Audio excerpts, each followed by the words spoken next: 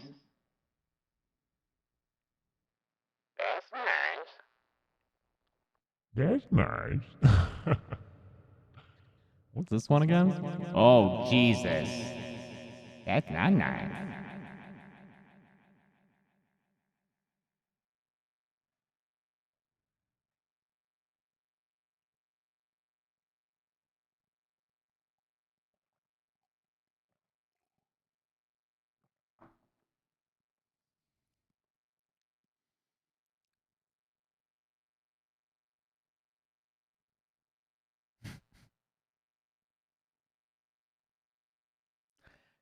Open.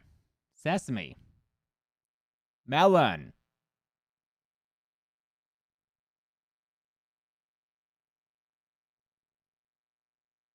That went around my brain like a thought. That's funny, Jack. Is it in your head? Oh, wait. Oops. Is it in your head, Jack? Am I in your head, Jack?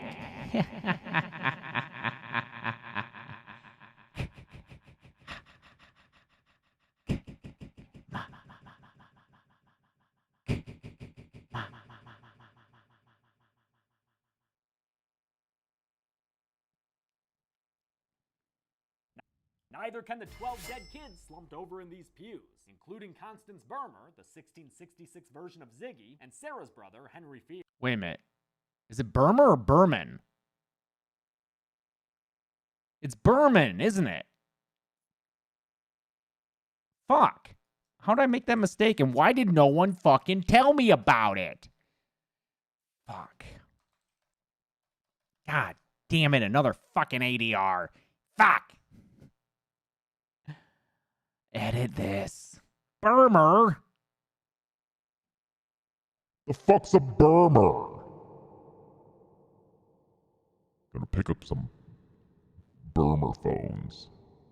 Sell some drugs with them. Some blueberries.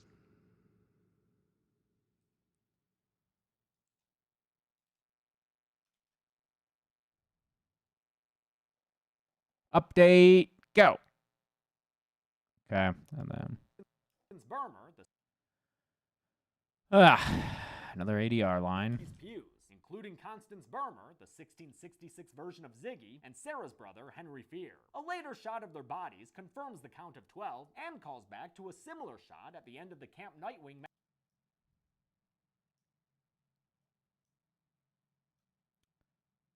So this. Oops.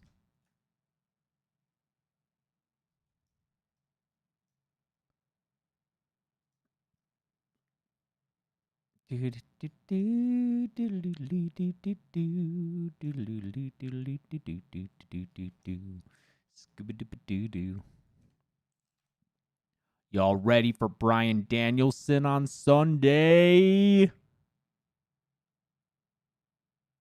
Shot at the end of the Camp Nightwing massacre.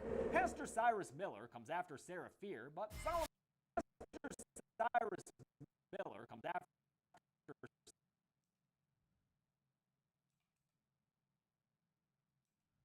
Cyrus Miller comes after Sarah Fear, but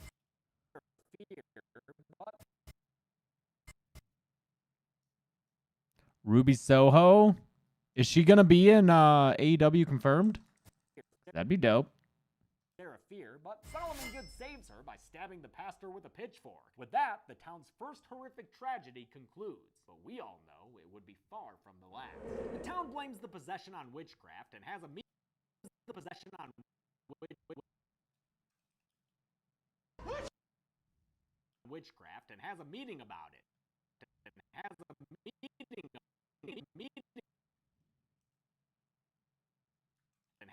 about it. Women in the back. Elijah, politician that he is, takes the stand and says someone has to pay. After all, they're probably being punished because of sinners in their midst.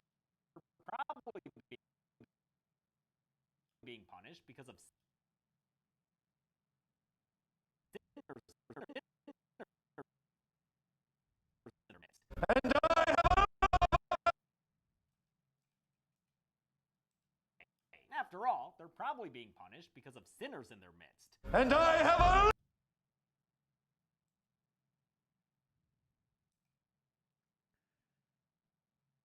Which movie with CM Punk? You talking about Girl on the Third Floor? I saw that. It was all right. Punished because of sinners in their midst. And I have a list of names! Oh, never want to hear that sentence said that way.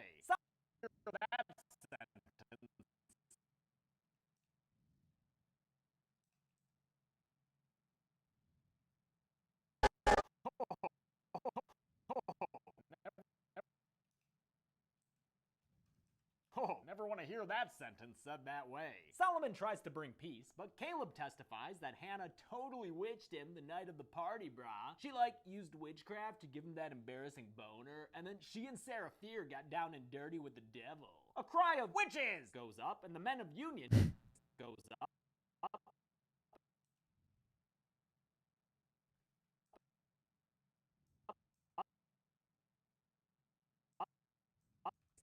Witches goes up, and the men of Union testify up and down against them two lesbian witches. And look,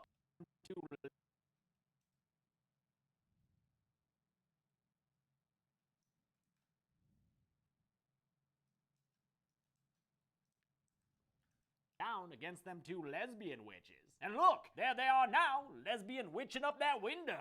In the chase that follows, Hannah Miller falls and gets captured, but she tells Sarah Fear to go on and get. Hannah is abused and embarrassed, and ultimately sentenced to hang, while the mob has a door-kicking down search party looking for Sarah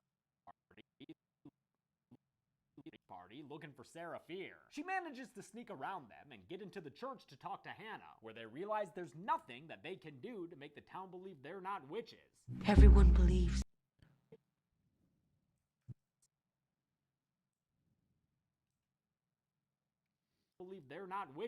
Everyone. My sister's name is Janelle Janice Aisha Love. It is. Janelle's dope. Believe they're not witches. Everyone believes we've done it. So what difference does it make if we do now? So what difference does it make if we do now? If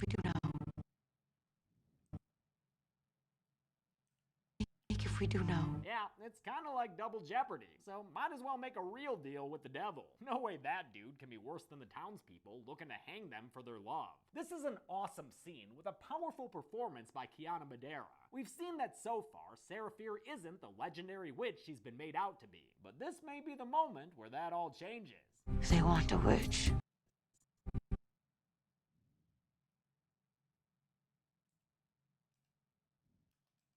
All changes. They want a witch. Changes. They want a witch. That all changes. They want a witch.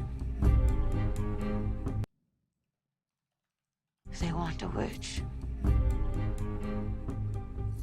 I will give them a witch.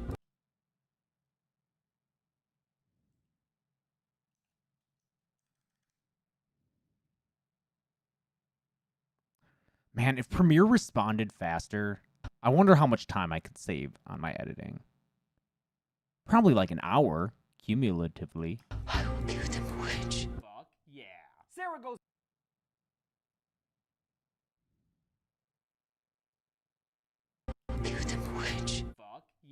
Sarah goes back to the... Yeah. Sarah goes back to the widow's shack, hoping that actual witchcraft might save Hannah. But the widow won't be able to help her with this plan, since Sarah Oh, those are weird. won't be able to help her with this plan, since Sarah finds her help her with this plan.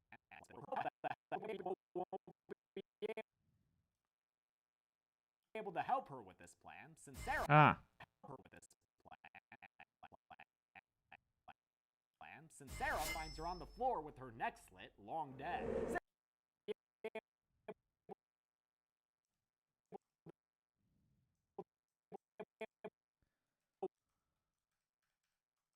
Won't be able to help her with it. But the widow won't be able to help her with this plan, since Sarah finds her on the floor with her neck slit, long dead. Sarah flees. Yeah, Goth Xerox, my hardware is really good. It's a very expensive computer. I don't know why Premiere acts like this. I feel like it didn't a few years ago, even though I was on a different, lesser computer. So I don't know. Maybe I switched brands of graphics cards. I think I have an NVIDIA now. Maybe they prefer fucking Radeon or some shit. I don't know. ATI? ATI is the company? I used to know computer parts. I don't anymore. What are my thoughts on the accents, Sean Foxell? You know, whatever. They're fine. Not everyone can handle them, but I don't think they piss me off. Thank you, Dead Meat Fan.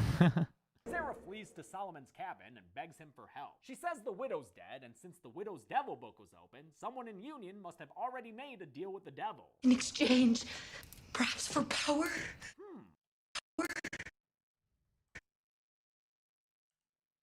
Perhaps for power? Power, you say? Solomon says he believes her and hides her in his home when Caleb and the witch hunting party shows up. While hiding, Sarah finds an underground passageway that leads from Solomon's dwelling into a cave I think the other reason I love the 1666 segment so much is that it's so fucking efficient. Because it's like an hour 15, maybe? It just fucking moves. There's no wasted time in it. I really like that. It's just like it spends the perfect amount of time setting things up, introducing the characters, and then just immediately having things snowball after that party.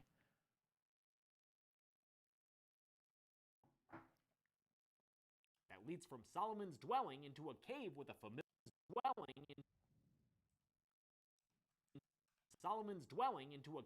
familiar symbol on the ground. The witch's mark. Oh,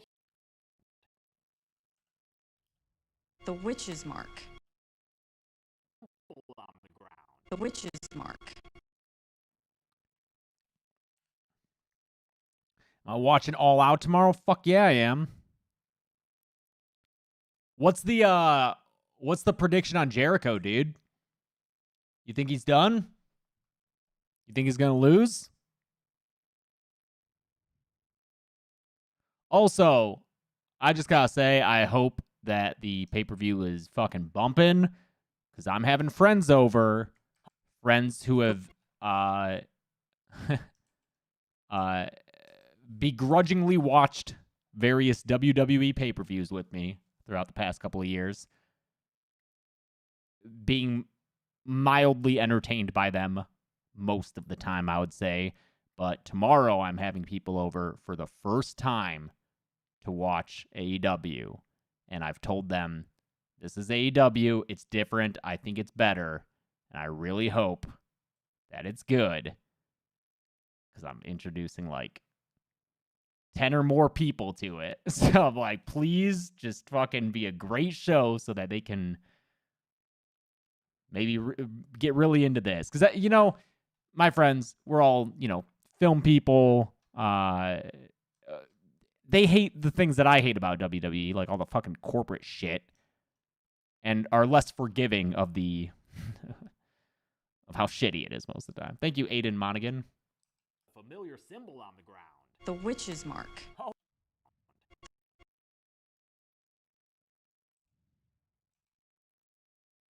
On the ground. The witch's mark. Your symbol on the ground. The witch's mark. Oh shit, and there's the witch's book. And the witch's goat head? Aw, poor little bleedy guy. Yep, book. And the witch's goat head? Aw, poor little bleedy guy. Yep, Solomon Good want pants too. Or power. Solomon Good want power. That's why he slit the widow's neck and made a deal with the devil. And why centuries later, Sunnyvale High would have the devil as its mascot. Now you, viewer, may have guessed that Solomon Good was later. Sunnyvale High would have the devil as its mascot. Now, you, viewer, may have guessed that Solomon Good was the bad guy by now, but Sarah fears so stunned she falls out of Dina mode for a mo. It's you.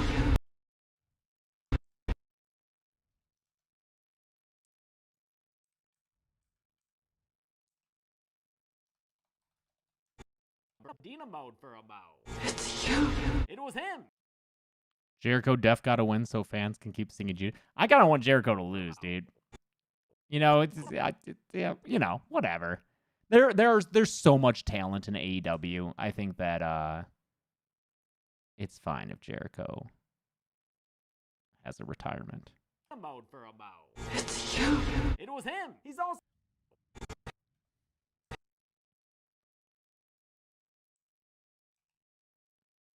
mode for a mo. It's you. It was him. He's also the one who saw her and Hannah in the woods on his way to doing his devil thing. When he read from the widow's book while wearing that stupid hood, it formed the witch's mark in the ground. Witch's mark in the ground, created the tunnel system, and made the gross blobby heart of darkness that spits out copies of killers. Solomon says that after losing his family, he felt entitled to a bit of happiness. So what if he has to sell a soul to make it happen? Not his soul, though. Someone else's. Cyrus Miller. As Miller. Is Jericho retiring? He's having a match where if he loses, he will retire to the commentary table on Rampage. So I'm kind of hoping he loses.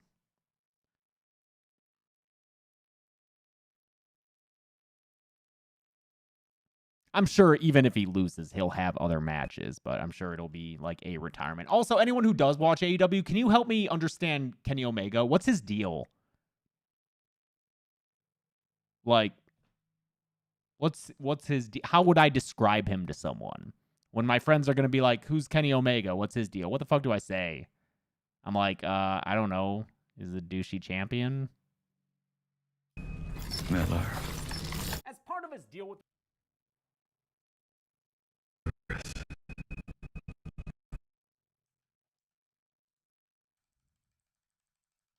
Cyrus Miller. As part of his deal with the devil, Solomon chooses someone to sacrifice. Their name gets written in the wall, they become possessed, and the good family goes on to prosper. Bing, bang, bam. One person every few years seems a small price to pay. Cocky, back it up champion. That's what I thought. Like, I mean, I'm sure he's good in practice, but like in theory, that doesn't interest me at all. I'm like, there are all these other more interesting people there than me, to me. But I'm sure in practice, he's got to be good if they have him at the top of their fucking company. A small price to pay. He tells Sarah she shouldn't worry about those idiot townspeople because she's better than them, just like he's better than them. And maybe they can be better than them together. You're like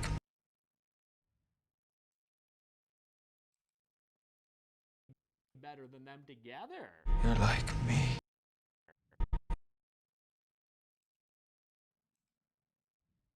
And them together. You're like me.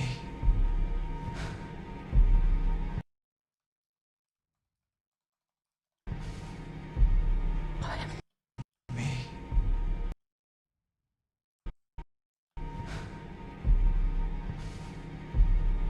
Stop milking these films. Oh, God, I just gotta milk the Fear Street. Just, yep. Oh, it tastes so good to milk these films and spend so many hours just milking these films.